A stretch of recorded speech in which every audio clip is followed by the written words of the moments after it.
სერიალები ყველას გვიყვარს. მიუხედავად იმისა, თუ რატომ უყურებთ. ჩახლართული ამბის დასასრული გაინტერესებთ, თუ უბრალოდ დამღლელი დღის შემდეგ ცოტათი გამხიარულება გინდათ. ინტრიგას განსაკუთრებით ალბათ მაინც დეტექტიური სერიალები იწვევენ. 2000-იანებში, როცა ეს ჟანრი განსაკუთრებით პოპულარული იყო, მექანიკურია ბიძია პარმე. საქართველოშიც გადაიღეს საკმაოდ ბევრი სერიალი. ქვეყნის მასშტაბებისა და შესაძლებლობების გათვალისწინებით. მათგან ბევრი მხოლოდ სატესტო რამოდენიმე ეპიზოდად დარჩა და შემდეგ დროის დინებაში გაითქვიფა. რასაც ვერ ვიტყვით ცხელ ძაღლზე, რომელსაც დღემდე ერთგული ფანდომი ჰყავს. მაგრამ ისე სხვებსაც ჩემი აზრით ქართულ პოპ კულტურაში თალკი ადგილი ეკუთვნით თავიანთი ნაკლოვანებებისა და ღირსებების გათვალისწინებით. ამიტომაც გადავწყვიტე ჩემი რეჟისურის დიპლომი მომემარჯვებინა და თითოეული მათგანი თავიდან მენახა. ამ ვიდეოში სულ 6 დეტექტიურ სერიალს განვიხილავ, რომლებიც ტელეეკრანებზე 2002-2006 წლებში გადიოდა. სერიალის მთავარი გმირი მინა გორდეზიანია, რომლის რეალური პროტოტიპიც დურუ ხურცილავაა. 70-იან წლებში მოქმედი კრიმინალი. ვერ ვიტყვი, რომ პერსონაჟსა და ნამდვილ დურუს ფიზიკური მონაცემების გარდა ბევრი საერთო აქვთ. თანაც 27 დრაკონის სიუჟეტი მხოლოდ მინას ცხოვრებაზე არაა კონცენტრირებული. სანამ ის თავის პირად გარდასახვის არკას გადის, დანარჩენები გამალებით ეძებენ საბჭოთა კავშირის დაშლის მერე გამქრალ ოფშიაკს. ეს თავის მხრივ იწვევს კლანურ დაპირისპირებებს, პოლიციის კორუმპირებული ჩინოვნიკების ჩარევას, მოწმეების მკვლელობას და ღმერთო საქმეში ჰასან ცეცხლაძეს კი ეგარეული. რო არაფერი ვთქვათ special guest appearance. რა თქმა უნდა, ძალიან ბევრ ნაკლზე შეიძლება ყურადღების გამახვილება. მაგალითად, იქ ოპერატორის ჩრდილი ჩანს, მსახიობმა რაღაც კრინჯობა თქვა და ეგეთები. გააჩერეთ მოტორი. კი, სერიალი აშკარად დაბალ ბიუჯეტიანია.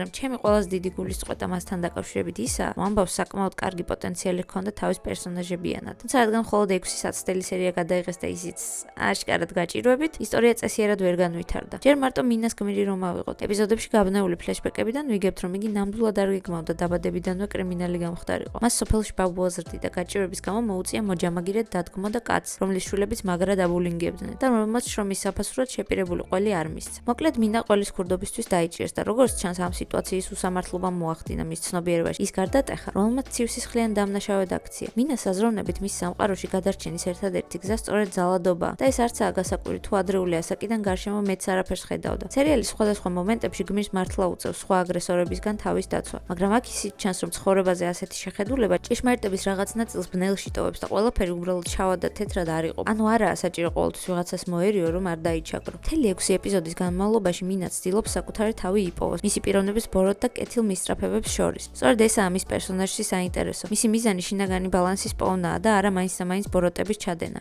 კი, ის ობიექტურად ცუდი ადამიანია, მაგრამ ყველა ინში არის იანგი. ასეთივე საინტერესო პერსონაჟია ნამცეცა. თავიდან როცა გამოჩნდა, სიმართლე გითხრათ, მეგონა სტერეოტიპული სუსტი და კომიკური საიდკიკი იქნებოდა. მაგრამ ამბის განვითარებასთან ერთად აღმოჩნდა, რომ საბედნიეროდის მხოლოდ ეკრანზე ადგილის შესავსებად არ არსებობს. ნერვიული ქურდი გულის სიღრმეში სენტიმენტალურიცაა. სხვათა შორის ნამცეცას ურთიერთობები სხვა პერსონაჟებთან უფრო კომპლექსურია, ვიდრე მთავარი გმირის. ეს შეიძლება შეცდომადაც ჩავთვალოთ, მაგრამ ჩემი აზრით უბრალოდ საინტერესო გადაწყვეტილებაა. ის ფაქტი, რომ ლეოსადმი ერთგულებას ნამცეცა მარტო სიტყვით არ გამოხატავს და მას სიკვდილისგანაც იხსნის, მის პიროვნებაზე ბევრ რამეს გვეუბნება.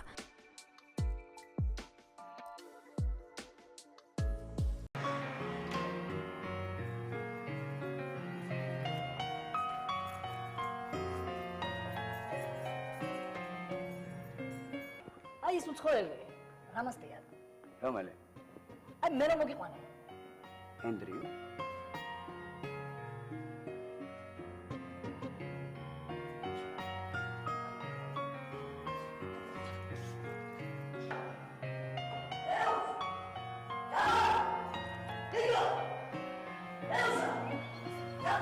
ისევე როგორც მისი გულის ტკივილი ჯაფარას დაღუპვის შემდეგ, რომელიც მას აქამდე გამუდმებით აბულინგებდა. ამ სცენაში ნამცეცას დაფასებას მარტო ჩვენ კი არა ლეოც იწყებს, არა და საიდკიკს აქამდე სერიოზულად არ აღიქვამდა. სხვათა შორის ნამცეცა ამის შემდეგ ხვდება, რომ სინამდვილეში თავის საყვარელ მეუღლესთან ერთად მშვიდი ცხოვრება ურჩევნია გამუდმებულ ხიფათს, მაგრამ სამწუხაროდ 6 ეპიზოდი ისე რჩება, რომ ეს აღმოჩენა არც არაფერს ცვლის მის ისტორიაში. ისე ბოლო 2 ეპიზოდში ეგრეთ წოდებული დუღილის წერტილი საკმაოდ კარგადაა ჩახლართული. რაც მანამდე ვიქრინჯე სიუჟეტურ თუ ვიზუალურ ლაფსუსებზე და ცალკე ლეოს შენიღბვის ოსტატურ ცდილობებზე, შენ უბრალოდ გადაეცი.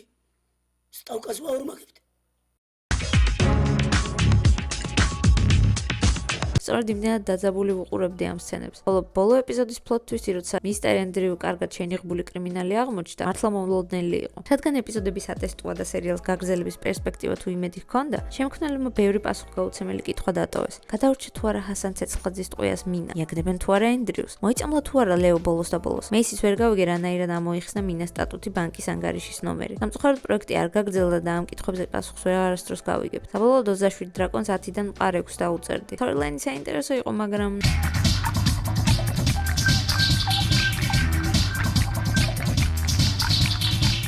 წარმოიდგინეთ, რომ ერთ დღეს ყოველგვარი გაფრთხილების გარეშე თქვენი ბავშვობის მეგობარი და თანამებრძოლი თქვენთან სტუმრად მოდის და თან დოლარებით გატენილი кейსი მოაქვს.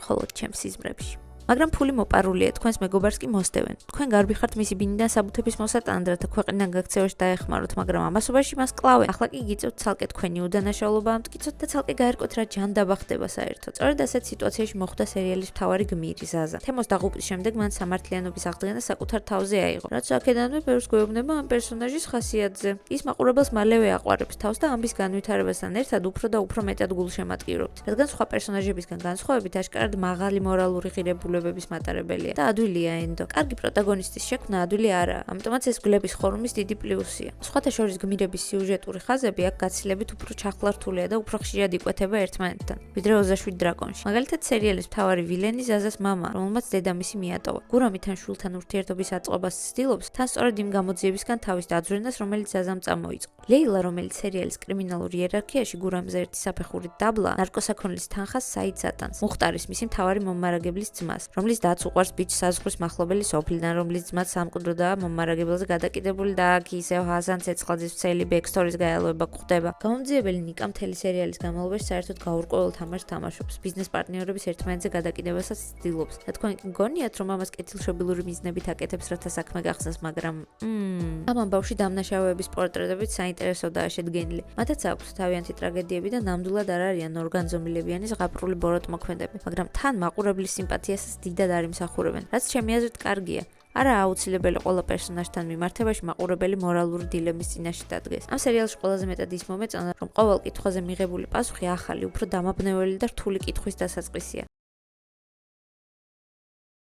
Soy el fuego que arde tu piel, soy el agua que mata tu sed, el castillo, la torre, yo soy la espada que guarda el caudal. რადგან დამნაშავეებსა და სამართლის მხარეს მდგომ პერსონაჟებს თანაბრად ვადევნებთ თვალს, დიდხანს გონია, რომ მათზე გაცილებით მეტი ვიცით, მაგრამ ბოლო სერიებში ვრწმუნდებით, რომ მთელი ეს დრო ზაზად დაკარგული ბატის ჭუკებივით დაუყვებოდით, სანამ ყველაზე საშიში დამნაშავე თავისუფლად დაბოგინებდა. რაც ყველაზე მთავარია, მხედველობის მიღმა დაგვრჩა ერთი მოწმე, რომელმაც თემოს კვლელობა საკუთარი თვალით ნახა. მოკლედ, სცენარისტებმა საკმაოდ საინტერესო და დაძაბული გზა გამოგვატარეს. ცალკე უნდა გამოვყოთ სერიალის საუნდტრეკი. მისი კომპოზიტორი ირაკლი ჩარკვიანი იყო, რომელმაც საკმაოდ კარგი და დასამახსოვრებელი მოტივები შემოგთავაზა, როგორც ეს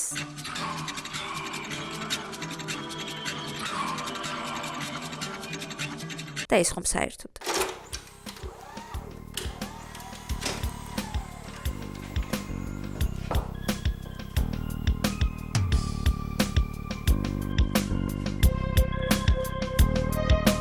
რა თქმა უნდა, გლების ხორუმის მინუსებსაც ვერ დავივიწყებთ. აქ როგორც ყველა სხვა ამდროინდელ სერიალებში ეგრეთ წოდებული ოვერაქტინგიცაა. ზოგი ეპიზოდური პერსონაჟი ძალიან ალოგიკურად იქცევა, მაგალითად, აი აქ და აი აქ.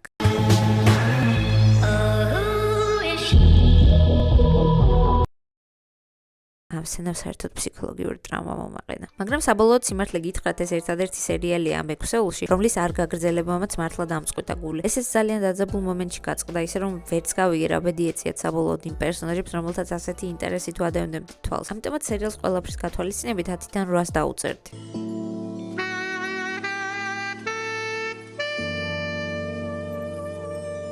სამწუხაროდ იმ 6 სერიალიდან, რომლებიც ვნახეთ, თენდება გვიან ყველაზე რთული საყურებელი აღმოჩნდა. ამის ძირითადი ხაზი ისე არათანმიმდევრულად მიედინებოდა, რომ ზოგ ეპიზოდში სიუჟეტი თითქოს წინ ოდნავადაც არ მიიწევდა. ამას გარდა პერსონაჟების მიმართაც არანაირი სიმპათია არ გამჩენია. დეტექტივების სამეული მუყავსგან გამოჭრილ ფიგურებს გვანან, რომელთაც პირადი თვისებები და გატაცებები თითქოს მხოლოდ იარლიყება დაგვთ მიწებებული. აი რა ვიცით მათზე. პირველი შიშობს, რომ მისი პროფესიის გამო ვერასოდეს იპოვის ნამდვილ სიყვარულს, მაგრამ სადღაც მესამე სერიაში უკვე მიაგნებს. სოსო ჯაჭვლიანის პერსონაჟი მექალთანია, თუმცა ამას მარტო დიალოგში ახსენებს. ამასთან ერთად კლავჭიდელიცაა და არ ვიცი რომელ დეტექტივს ქონია ოდესმე უფლება გამოძიება შუაში მიეტოვებინა და ჩემპიონატზე წასულიყო. სპორტსმენობა დიდად სიუჟეტის განვითარებას არ ეხმარება. გარდა იმ შემთხვევისა, როცა მისმა სატელევიზიო კამეომ კოლეგა აფეთქებისგან იხსნა. ამას გაცილებით მეტი დრო ეთმობა, ვიდრე რომელიმე გმირის განვლილ გზას. სერიალში ერთი სერიის მთელი ნახევარი უბრალოდ ვიდეო კამერით გადაღებული ვლოგია კლავჭიდის ჩემპიონატზე. რაც შეეხება მესამე დეტექტივს, მიუხედავად იმისა, რომ დანარჩენ ორზე ნაკლები ყურადღება ექცევა მის მნიშვნელობას და ძირითადად მხოლოდ დამხმარე ძალადაა გამოყენებული, მათთან შედარებით გაცილებით გამოკვეთილი ხასიათი აქვს. ამ კაცს უყვარს მოტორსპორტი და ზოგადად მანქანები. თანაც ძალიან ცოტას ლაპარაკობს. თითქმის სულ ჩუმადაა, ამიტომაც კოლეგებმა მუმუ შეარქვეს. თუმცა ეს მგონი ფრანკენშტეინისა და ფრანკენშტეინის მონსტრის სიტუაციაა, რადგან ტურგენევის მოთხრობაში მუმუ ძაღლია, ხოლო კაცი, რომელსაც საუბარი არ შეუძლია და სავარაუდოდ რომელზეც ფიქრობდნენ, ამ ზედმეტსახელის მოფიქრებისას გერასიმეა. ეს ძალიან დიდი შეცდომა არაა, მაგრამ ჩემთვის კიდევ ერთი მინუსია, რადგან ამით ჩანს, რომ პერსონაჟების შექმნისას ავტორები მათ ხასიათებს დიდად არ ჩაღრმავებიან და გმირებს მართლაც უბრალოდ იარლიყები მიაწებეს. ბოლოს და ბოლოს მუმუს ხასიათი მხოლოდ იმიტომაა ასე გამოკვეთილი, რომ ჩანაფიქრის მიხედვით ცოტას უნდა ლაპარაკობდეს და ისედაც ნახევარი დრო არც ჩანს. არც ლაინებია. ანუ ცუდად გაწერილ პერსონაჟებს შორის უკეთესი ის ჩანს, ვიზეთ საერთოდ არაფერი დაუწერიათ. Anyway, სანამ დეტექტივები გაუგებარ კვესტებზე დადიან, დანაშაულის ადგილს ყირაზე აყენებენ და ზოგჯერ ერთმანეთსაც ვერ ხედავენ, არა, მართლა ვერ ხედავენ.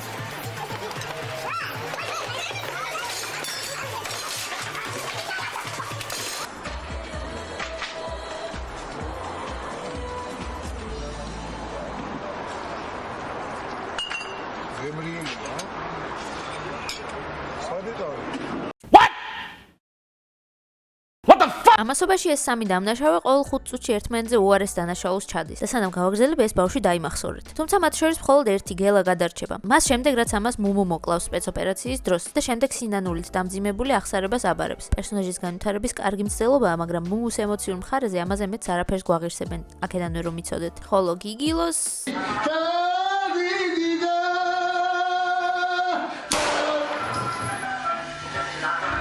არა და გიგილო ძალიან საინტერესო პერსონაჟი იყო. არ მოგესმათ, სერიალში ერთ-ერთი ყველაზე კარგად გაწერილი პერსონაჟი კორკოტა და ისიც მალეკუდება. თან ისე რომ თვითიზოლაციისა და ბუნების წიაღში სულიერი აღზევების სურვილს ვერ ისრულებს, რომელზეც მთელი თავისი საეკრანო დროის განმავლობაში გაუთავებლად ლაპარაკობდა.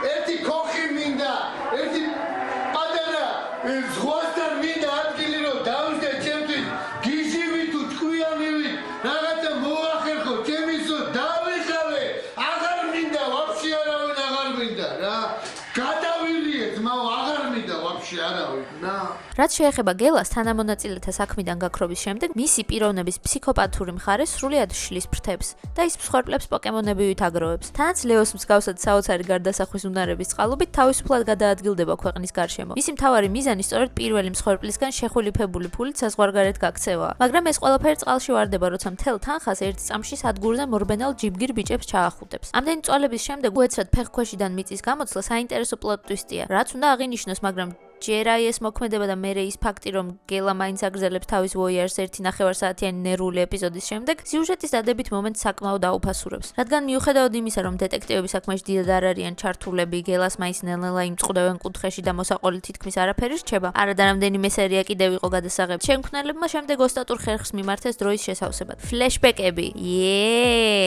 ამ მომენტიდან გელა ავტოპილოტზე გადადის. კრიმინალურ საქმიანობას ჩვეული შემართებით განაგრძობს, მაგრამ ყოველ წამს მხოლოდ საკუთარ ბავშვობაზე ფიქრობს. იხსენებს როგორ რთულ სიტუაციაში იზრდებოდა, როგორ შეხვდა გიგილოს და ასე შემდეგ. წესით ეს ფლეშბეკები გელას მისტიური და კომპლექსური პიროვნების გასაღები უნდა იყოს, მაგრამ თან იმდენად ბევრია და ხშირად არაფრის მომცემი, რომ ჩემი აზრით ანტაგონისტის ფსიქიკა ჯობდა აუხსნელი დარჩენილიყო. გახსოვთ ბავშვი, რომელზეც გთხოვეთ არ დაივიწყოთ, თქო? ამ პატარა გენიოსმა იმაზე მეტი გააკეთა, ვიდრე სამმა პროფესიონალმა დეტექტივმა მთელი ამბის განმავლობაში. და გელა ქუჩის ინტერვიუდან ამოიცნო, რომელსაც ბატონი მანიაკი პირველ სერიაში გაექცა. ესეც შეიძლებოდა ამბის დასაწყისში ოსტატურად დამალული ჩეხოვის იარაღი ყოფილიყო, მაგრამ ამოცნობამ თითქმის არაფერი შეცვალა, რადგან კიდევ ერთხელ გარდასახვა. მოკლედ, რა თქმა უნდა, სიკეთემ გაიმარჯვა გელა დაიჭირეს ასე ისე გაგრძელების პერსპექტივის მარცვალი, მაგრამ საბოლოოდ სერიალს 10-დან მხოლოდ 3-ს დაუწერდი.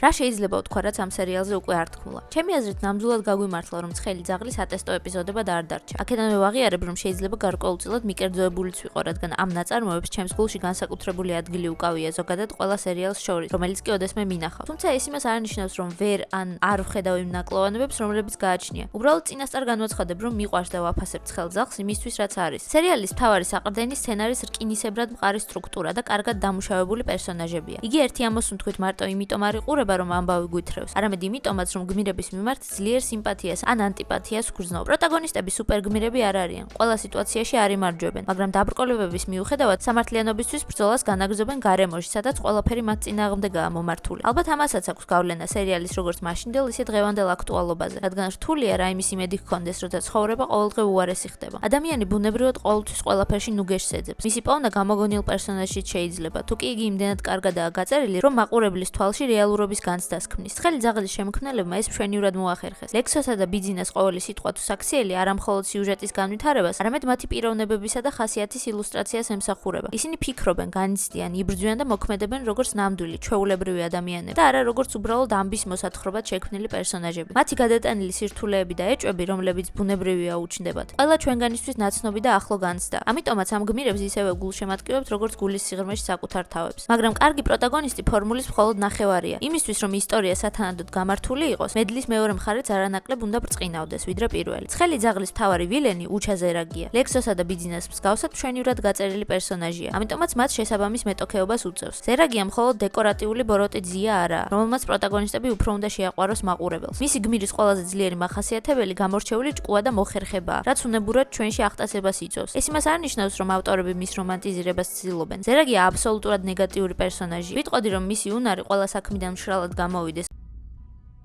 You can't keep getting away with it! ყველა მოწმე უკვალოდ გააქროს და მთელი სეზონის განმავლობაში სიტუაცია უფრო და უფრო ჩახლართოს, სანამ ჩაბნელებული კაბინეტიდან ქვეშევრდომებს თავდაჯერებული და ირონიული ღიმილით ესაუბრება, ისეთივე მნიშვნელოვანია ამბისთვის, როგორც ბიზინა თაბაგარის უტყუარი ალღო და ეშმაკური გეგმები, რომელთა დახმარებითაც ის დამნაშავის კვალს წამითაც არ კარგავს. და სწორედ ეს უწყვეტი დევნაა ცხელი ძაღლის ამოსავალი საკვანძო წერტილი, რომელიც თავის გარშემო მოვლენების დომინოსებრი განვითარების მორევს ქმნის და მაყურებელს ითრევს. რაც შეეხება დანარჩენ პერსონაჟებს, მათ ხასიათებზეც არანაკლები შრომაა გაწეული. ეკრანზე სულ რამოდენიმე წამით გამოჩენილ გმირსაც აშკარად მკაფიო, გამოკვეთილი პორტრეტი აქვს. რეჟისორ ზაზა ურუშაძის განსაკუთრებულ ღვაწლსაც აუცილებლად აღვნიშნავ იმ მხრივ, რომ მან ზუსტად გაითვალისწინა ყველა მსახიობის შემოქმედებითი დიაპაზონი და ისინი იდეალურად მოარგო სიუჟეტს. იმდენად, რომ გურამ ჯინორია გივი სიხარულიძის შესრულებით, რომელსაც ყველა სხვასთან შედარებით ექსცენტრიული და ვიტყოდი სპეციფიური თამაშის სტილი გააჩნია. I woke up in a new Bugatti.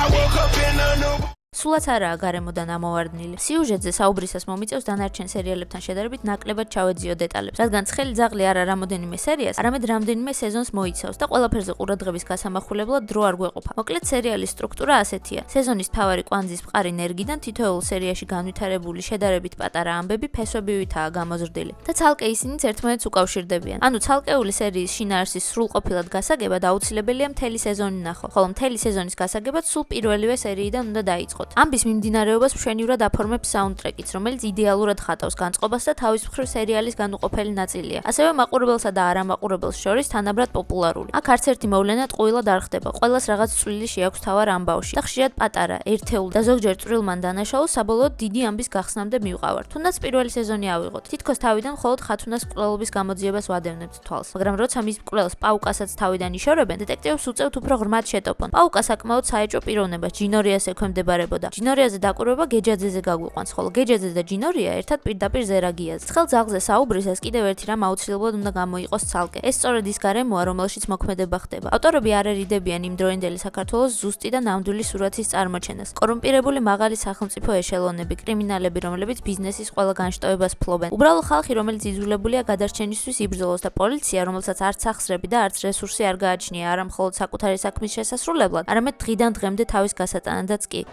იცით რა, მე მგონი ჩვენ თვითონ თუ არ შევიცვალეთ, დრო არასოდეს შეიცვალა.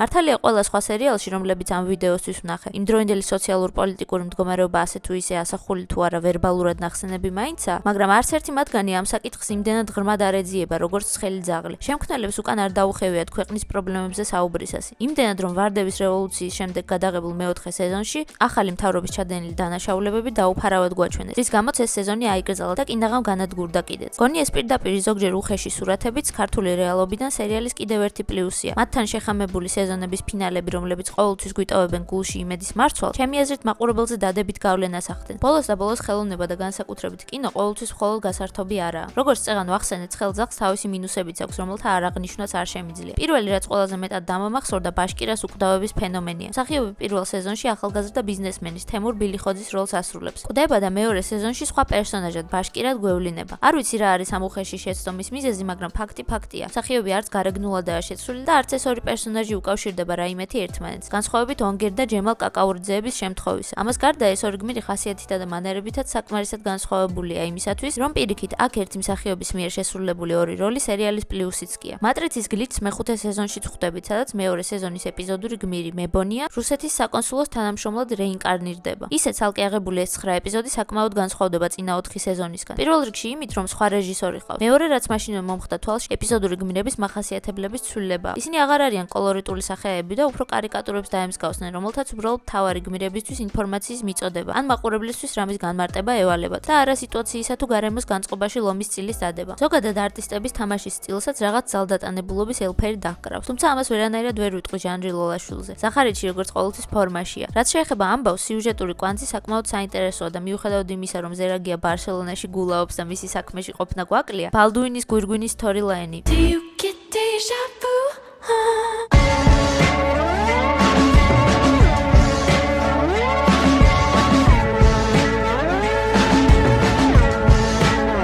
და მასე თხრობის ეს გამოყენებული საარქივო მასალა, რომელიც სასიამოვნო საყურებელი იყო და ბაქო ჯეიჰანის სანავთობო მილებზე თავდასხმის საშიშროება, ერთმანეთში კარგად იხლართება და მასიურ თხრობით პოტენციალს ატარებს. მაგრამ თვითონ სერიები აღარ მიედინება ძველებური რიტმით და ეს პოტენციალი ლექსოს ოჯახურ დრამებსა, კლუკვას გამაღიზიანებელ ქცევებსა და გიურზას სეირნობას შორის იკარგება.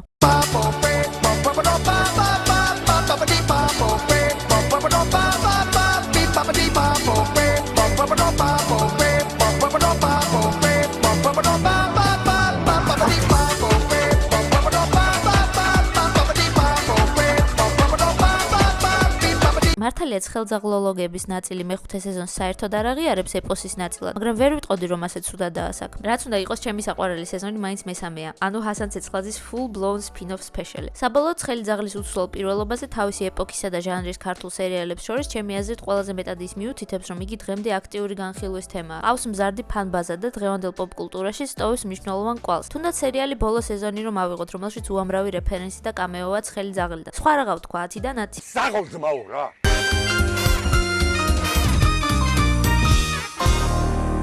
ავადალუდი მგონი ყველაზე მსუბუქად საყურებელი სერიალია ამ სიიდან. ჯერ ერთი ის ერთადერთია, სადაც სეზონი ერთ ამბავს არ მიყვება. აქ თითო სერია მხოლოდ ერთი დანაშაულის გახსნას ეთმობა. ნუ კარგი არის შემთხვევები, როცა 2, ჰაჰა 3 სერიაც დასჭიროებია ძიების ბოლომდე მიყვანას. მაგრამ ამ სერიალში ამბები გაცილებით მარტივი და ნაკლებად ჩახლართულია. ერთადერთი რაც ყავადალუდში რთულია, მთავარი გმირების კოკას და მარიკას ურთიერთობაა. მთელი 4 სეზონის განმავლობაში შემქმნელებს კედლებზე გავყავართ. ისინი მარადიულად მიანიშნებენ იმაზე, რომ მათ შორის აშკარად რფობაა, მაგრამ საბოლოოდ ყოველთვის გაურკვევლობაში ვრჩებით. კოკა საკუთარ თავში ვერ ერკვევა. მარიკა გულგატეხილი რჩება. მაყურებელი კი კოკას ცოლის მსგავსად ნერვებაშლილი. ეს ამბავი არც ვითარდება, არც მთავრდება. გმირები არც ერთად რჩებიან, არც ცალ-ცალკე. კოკას და მარიკას გარდა დანარჩენი, როგორც ძირითადი ისე ეპიზოდური გმირები, ხასიათის სიღრმით არ გამოირჩევიან. არადა ჩემი აზრით ნოშევან ჟურლის პერსონაჟს უბრალოდ ეგრეთ წოდებულ კომიკ რელიეფზე მეტი შეეძლო ყოფილიყო. იმის გათვალისწინებით, რომ ზოგიერთ ეპიზოდში აშკარად ჩანს მისი თავმომწონე და ფეთქებადი ფასადური ნიღბის მიღმა, აშკარად გულჩვილი და კეთილი ადამიანი იმალება, რომელიც მისთვის ძვირფას პიროვნებებზე თავდაუზოგავად ზრუნავს. თანაც თავად არტისტიც, რომელიც მის როლს ასრულებს, საკმარისად ძლიერია იმისთვის, რომ გაცილებით კომპლექსურ როლს მორეოდა. ის ალკეა სახსენებელი, რომ ძირითადი პერსონაჟები ძალიან ხშირად ან არ ჩანან ზოგიერთ ეპიზოდში, ან მთელი სეზონით იკარგებიან, რაც მაყურებლისთვის უფრო ართულებს მათი ბედის დაინტერესებას მათი არასტაბილური არსებობის გამო. ცალკე ის გმირებიც, რომლებიც მათ ანაცვლებენ, ჩემი აზრით ვერ მოიპოვებენ სიმპათიას, რადგან ან აშკარად გამოკვეთილი სახასიათო ნიშნები არ გააჩნიათ, ან პირდაპირ მთავარი პერსონაჟის კლონებს წარმოადგენენ. დანარჩენ გმირებს, რომლებიც ასე თუ ისე ხშირად ჩნდებიან სერიალში, ასევე ძალიან განზომილებიანი პორტრეტებია. ბელა უბრალოდ მარადიულად ქმრის მოლოდინში მყოფი ცოლია. თამარი ეჭვიანი და წუწუნა ქალი, რომელიც კოკას ღრმა ფილოსოფიურ სულიერ ტანჯვასა და ეგზისტენციალურ კრიზისს ვერ იგებს. არდა ძირითადად სწორად ბრაზობს. ხოლო ერასტიჩი ფაქტიურად J.J. ჯეიმსონია. ოღონდ სპაიდერმენის სურათების ნაცვლად დამნაშავეების დაჭერას ითხოვს. რაც შეეხება კრიმინალებს, ისინი საკმაოდ ზედაპირული ტიპაჟები არიან. მათი мотиваცია ან ალოგიკურად ჩახლართულია, ან უბრალოდ არ არსებობს. რადგან პერსონაჟი ისე უმიზეზოდაა ბოროტი. თუმცა ერთი უბრალოდ ორი სერია ორივე შემთხვევის მაგალითს მოიცავს. სახელგანთქმული რეჟისორი აღმოაჩენს, რომ ამ ქვეყნად დიდხანს დარჩენა არ უწერია. ამიტომაც იწყებს თავისი იდეალური კლონის ძებნას, რომელიც მისი სიკვდილის შემდეგ მისი სახითა და სახელი დანაშაულებებს ჩადის და ამას თავის ყველაზე მაგარ კინემატოგრაფიულ ნაწარმოებს უწოდებს. მეორე სერიის სადღაც ბოლომდე მაყურებელი აბსოლუტურ კონფუზშია. აი რატომ, რისთვის უნდა მოუნდეს ადამიანს ასეთი რამის ჩადენა? ნუ კარგი, ტვინის სიმსივნემ შეიძლება თეორიულად რაციონალური აზროვნების დარღვევა გამოიწვიოს, მაგრამ ეს თეორია რატომღაც ყველას ფეხებზე კიდია. მათ შორის თავად პერსონაჟის გარემოცვასაც, რომელსაც მართალია ცოტათი აბნევს რეჟისორის ქცევა, მაგრამ იმდენად არა, რომ აბსოლუტურად ქაოსური გეგმის შესრულებაში არ დაეხმარონ. რადგან კამონ ის ხომ დიდი ხელოვანია. ხოლო მეორე სერიის ბოლოს იმის მაგირად რომ მოქმედებაში და სიუჟეტში გაფანტული მინიშნებებით გვენახა ამის რაიმე კვალი. კოკა უბრალოდ სიტყვით გვიყვება, რომ ამ კაცს ბავშვობიდან რაღაც კომპლექსები გამოჰყვა. სინამდვილეში მარადიული ჩაგვრის გამო ყოველთვის გაბოროტებული იყო, რასაც მალავდა და თავისი პიროვნების ამ ბნელი მხარის გაცოცხლება უბრალოდ ამ რენდომ ტიპის სახით მოინდობა. მე პირადად არ მესმის თუ ამ ადამიანში ამდენი სიძულვილი დუღდა როგორ შეძლო კეთილი ბიძიას ნიღბის მოუშორებლად ტარება მთელი ცხოვრების განმავლობაში, ისე რომ ვერავინ შეამჩნია. კარგი და მერე ეს მეორე კაცი რატომაა ასეთი ბოროტი, ანუ ბრო, ვინ გაწყენინა? ამას კი საერთოდ არასოდეს გვიხსნიან.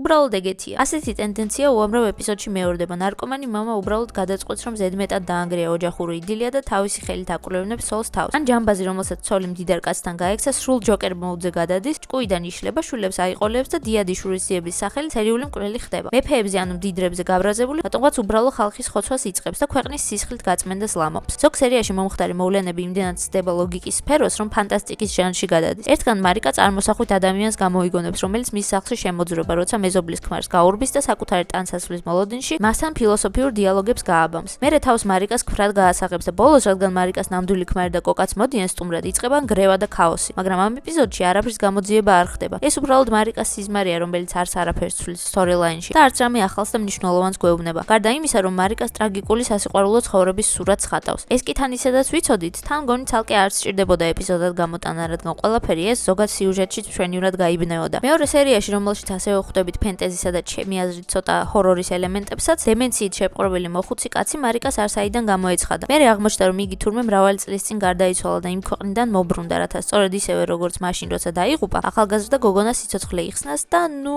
სავარაუდოდ თავისი შვილიშვილის პირადი ცხოვრებაც ააწყოს. ცუდად არ გამიგოთ, მისტიკის საწინააღმდეგო არაფერი მაქვს. პირიქით ძალიანაც მიყვარს, მაგრამ ყველა ჟანრს თავისი კანონები აქვს და მიუხედავად იმისა, რომ ეს კონკრეტული ზოგადად აუხსნელ მოვლენებს მოიცავს, ისინი რამე თეორიას ან თეორიულ ლოგიკას მაინც უნდა ეყრდნობოდნენ. ეს ბაბუა კი ასე უბრალოდ ჩნდება და ხრება ყოველგვარი ახსნის გარეშე. ასეთი ამბის თხრობა ერთ ეპიზოდში და შემდგომ მაყურებლის სისხლის მსვლელ კრიმინალთან შეჯახება სერიალში ჟანრების ისეთ აღრევას იწვევს, რომელიც საბოლოოდ მხოლოდ გაურკვევლობაში გვტოვებს. რას ვუყურებთ? ზებუნებრივს თუ კრიმინალურ აზროვნებას? Anyway, ყავა და ლუცს აქვს თავისი დადებითი მხარეები. მაყურებელს სერიალი ასე თუ ისე დღემდე ახსოვს, რადგან მიუხედავად დრამატურგიული ნაკლოვანებებისა ძირითადი კასტის მსახიობებმა მაინც მოახერხეს თავიანთი ამოცანები შეძლების და გვარად კარგად შეესრულებინათ. ისე კი ეპიზოდური გმირებიდან მინდა ორი პერფორმანსი ცალკე გამოვყო, რომლებიც განსაკუთრებით დამამახსოვრდა. პირველი გოგა ბარბაკაძის როლია სერიაში დანაშაული და სასჯელი. კერძოდ ის სცენა, სადაც იგი რასკოლნიკოვის მონოლოგს კითხულობს მოხუცზე თავდასხმამდე. იდეაში მეტი ეკრანული დრო თითქმის არც ჰქონდა ამ პერსონაჟს, მაგრამ რაც იყო მომეწონა. მსახიობი როგორც სიტყვით, ისე თვალებითა და ჟესტიკულაციითაც ჩვენივრად გადმოსცემს პერსონაჟის ფსიქოლოგიურ მდგომარეობას იმ კონკრეტულ მომენტში. თითქოს ამ ერთ მონაკვეთში გმირის მთელ პრეისტორიას ვხედავთ, რომელზეც შემდეგ გამოძიების მიმდინარეობისას ვიგებთ. მეორე აღსანიშნავი გმირია ბაჭიას მამა თემურ ჭიჭინაძის შესრულებით. მართალია მის ტექსტში ძირითადად ერთი წინადადება მეორდება. მე ვიცი რომ ბაჭია დაბრუნდება. დარწმუნებულია რომ ბაჭია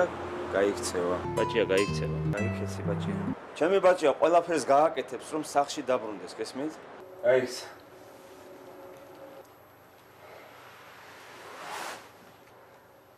გაიქცა ბაჭია. მაგრამ არტისტი მაინც ახერხებს გადაჭარბებული თამაშის გარეშე გამოხატოს ის დაძაბულობა და მძიმე ემოციები, რომელთაც ნებისმიერი მშობელი გადაიტანდა ასეთ დროს. და რა თქმა უნდა, ბონუს ჰაილაითად ჰასან ცეცხლაძის კიდევ ერთი გაელვებაც უნდა მოიხსენიო. სერიალის დამატებითი პლუსი მისი ქუდიცაა, რომლის ვიზუალი და მუსიკაც დარწმუნებული ვარ 2000-იანების ყველა ბავშვს შეუძლია თვალდახუჭულმა ზუსტად აღადგინოს გონებაში. ყველაფერი ამის გათვალისწინებით ყავა და ლუც 10-დან მიკერძოებულ 4.5-ს დაუწერდი ნოსტალგიის ხათრით.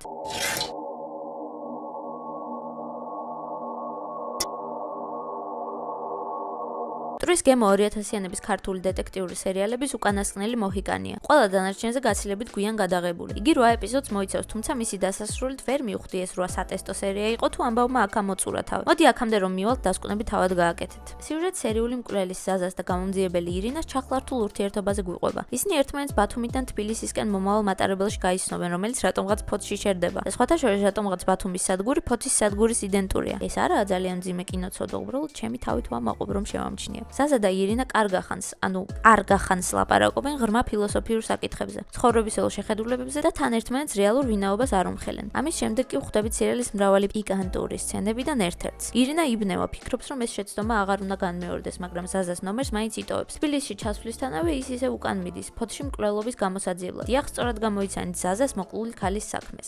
Look at Randy Orton slithering. Watch out.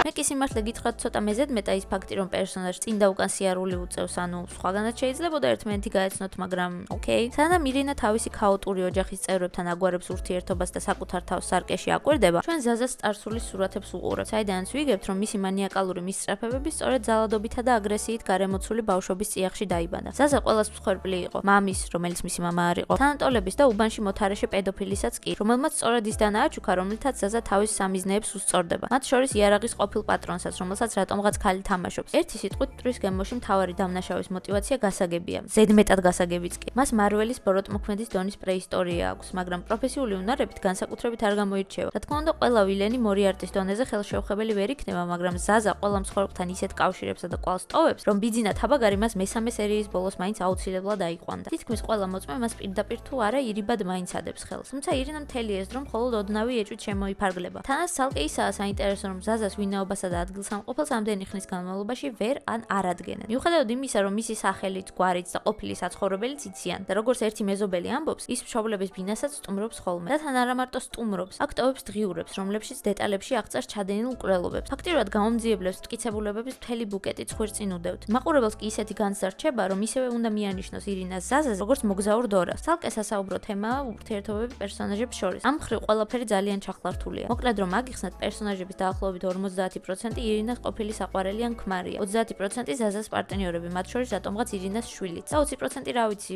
არიან თავისთვის. მე სიმართლე გითხრათ, ამ არეულობა მხოლოდ დამაბნია და სიუჟეტის განვითარებისთვის მისი ვერანაირი მნიშვნელობა ვერ დავინახე. ნუ ერთგან ხო, ის იყო ჩანაფიქრი, რომ ირინას თავიდან მხოლოდ იმიტომ მოეწონა ზაზა, რომ მის ბიოლოგიურ მამას, ანუ თავის ყოფილ საყვარელს მიამსგავსა. Anyway, დიდი ხნის ფილოსოფიური მსჯელობის უამრავი მკვლელობისა და ამდენივე პიკანტური სცენის შემდეგ ირინა საბოლოოდ ხვდება, ვინ არის მათ შორის მკვლელი. სხვათა შორის ამ ეტაპზე ზაზას ერთ-ერთი მსხვერპლი ის პერსონაჟია, რომელმაც ჩემი აზრით სერიალში ყველაზე საინტერესო განვითარების გზა განულა. თავიდან ყველასგან აბუჩა დაგდებული ალკოჰოლიკი ექსპერტი, რომელსაც ეკითხებიან თუ არა ყველაფერზე აზრს გამოთქვამს. თავიდან გვაღიზიანებს, შემდეგ კი რაც უფრო დრო გადის, მილი ეტაპობრივად აცნობს ირინასაც და მაყურებელსაც თავის შინაგან სამყაროს. მის სიტყვებში ჩნდება კეთილი ბუნების, გულუჩვილი და სასიამოვნოდ გულწრფელი ადამიანი, რომელიც მიუხედავად ირინას მხრიდან ამდენი დამცირებისა, მის მიმართ მაინც დადებითადაა განწყობილი და პატივისცემას მცირე ჟესტებითაც კი გამოხატავს. რაც სამწუხაროდ როგორც დეტექტივმა, ისე ჩვენც მის მოახლოებულ აღსასრულამდე ვერც კი შევამჩნიეთ. მას შემდეგ რაც ყველა კარტები მაგიდაზე ლაგდება და ორივენი ერთმანეთზე სიმართლეს იგებენ, დევნა აქტიურ ფაზაში გადადის და ზაზა ირინას პირდაპირ სახლში ადგება. რავი bro, კარი მაინც ჩაგეკეტა. მათი ძალიან ეპიკური დაპირისპირების შემდეგ, როგორც ყველა ჰორორის კლიშეს ეკადრებს, ირინა სვამს მთავარ კითხვას: რატომ აკეთებ ამ ყველაფერს? და რა თქმა უნდა, მანია კითხვის, რომ საკმარისი დრო აქვს იმისთვის, რომ ჯოკერის ცხოვრებისეული ფილოსოფია დეტალებში ახსნას. მეტიც ზაზა იმდენად კეთილი დამნაშავეა, რომ მსხვერპლს ოთახში მარტო ტოვებს. თავად კი მისთვის ვისკის მოსატანად გარბის. ძალიან ღადაობა იქნებოდა ირინა რომ ამ მომენტში გაქცეულიყო, მაგრამ უფრო ღადაობა ისაა, რაც მერე ხდება.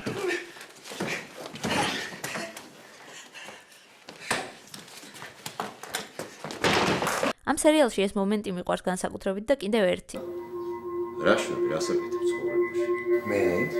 შენ? კლავ. ეს კიდევ დამატებით იმიტომ, რომ ზაზამ მამის იმ ქვეყნად გასტუმრების შანსი ძალიან მოსახერხებლად გადადო, რათა ირინას მისი გაფრთხილება მოესწრო.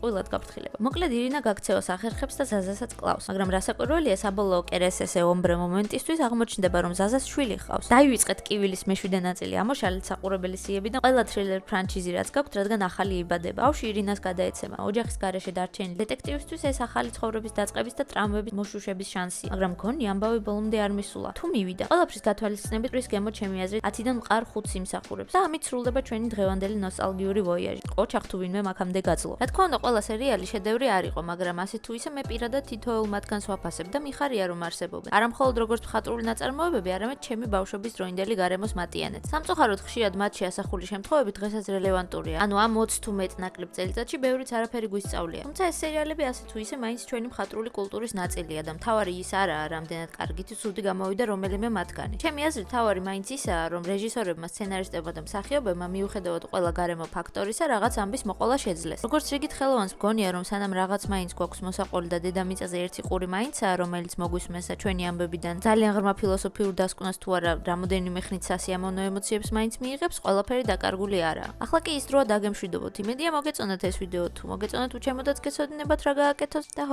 კარგად იყავით.